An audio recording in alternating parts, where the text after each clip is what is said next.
Hello friends, welcome to Kavi kitchen. இன்றைக்கி நம்ம கிச்சனில் மீதமான இட்லி வச்சு டேஸ்ட்டான ஒரு ரெசிபி தான் பார்க்க போகிறோம். இது டேஸ்ட் ரொம்ப அருமையாக இருக்கும். பிகினர்ஸ் கூட செஞ்சிடலாம். வாங்க எப்படி செய்யுதுன்னு பார்க்கலாம்.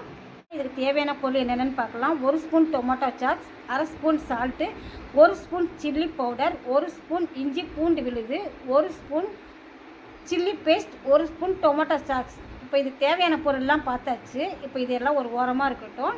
இப்போ இந்த இட்லியை ஒன்றும் பாதியமாக கட் பண்ணி வச்சுக்கலாம். உங்களுக்கு தேவையான சைஸ் நீங்கள் கட் பண்ணி வச்சுக்கோங்க. இப்போ இட்லியை கட் பண்ணி எடுத்து வச்சாச்சு. இப்போ இது ஒரு ஓரமாக இருக்கட்டும். ஒரு கடாய் அடுப்பில் வச்சு 2 ஸ்பூன் எண்ணெய் ஊற்றிக்கிறேன். எண்ணெய் சூடாயிடுச்சு.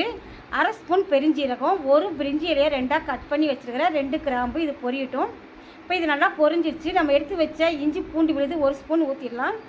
இஞ்சி பூண்டு விழுது 1 ஸ்பூன் தண்ணி ஊற்றி மிக்ஸ் பண்ணி வச்சுக்கிறேன். அப்போ தான் நமக்கு பச்சை வாசனை போகிற அளவுக்கு நல்லா மிக்ஸ் பண்ண முடியும். ரொம்ப ட்ரையாக ஊற்றினோம்னா அப்படியே அடி பிடிக்கும். இப்போ இஞ்சி பூண்டு விழுது நல்லா பொரிஞ்சிருச்சு.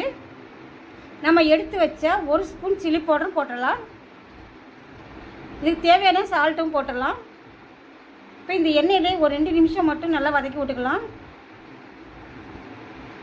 இப்போ மிளகாத்தூள் பச்சை வாசனை போயிடுச்சு. நம்ம எடுத்து வச்ச சில்லி பேஸ்ட் ஊற்றிடலாம். 1 ஸ்பூன் டொமேட்டோ சாஸ் ஊற்றிடலாம். 1/2 ஸ்பூன் சோயா சாஸ் ஊற்றிடலாம். கம்மியாகவே ஊற்றுங்க, இல்லைன்னா கசக்கும். இப்போ இது எல்லாத்தையும் ஒரு 2லேருந்து ஒரு 3 நிமிஷம் மட்டும் நல்லா மிக்ஸ் பண்ணி விட்டுக்கலாம். இப்போ இந்த அளவுக்கு மிக்ஸ் பண்ணது போதும். நம்ம கட் பண்ணி வச்சுக்கிற இட்லியை உங்களுக்கு தேவைன்னா எண்ணெயில் பொரித்து கூட போடலாம். நான் அப்படி போடாமல் நான் டேரெக்டாக போடுறேன். இப்படி செஞ்சாலும் டேஸ்ட் ரொம்ப நல்லாவே இருக்கும்.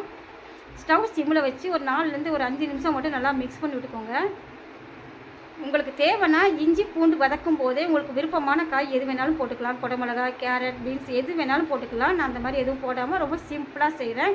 இப்படி செஞ்சால் டேஸ்ட் ரொம்ப நல்லாயிருக்கும். நல்லா மொறுன்னு நல்லா ஜூஸியாக சாப்பிட்றதுக்கு ரொம்ப நல்லாயிருக்கும். இப்போ இட்லி மசாலா ரெடி ஆகிடுச்சு. இப்போ இது ஒரு பிளேட்டுக்கு மாற்றி வச்சிடலாம்.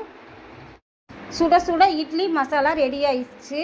டேஸ்ட் ரொம்ப அருமையாக இருக்கும். மீதமான இட்லியை வேஸ்ட் பண்ணாமல் இந்த மாதிரி நீங்களும் ஒரு முறை செஞ்சு பாருங்கள். இந்த வீடியோ பிடிச்சிருந்தா உங்கள் ஃப்ரெண்ட்ஸ் ரிலேட்டிவ் எல்லாத்துக்கும் நிறைய ஷேர் பண்ணுங்கள்.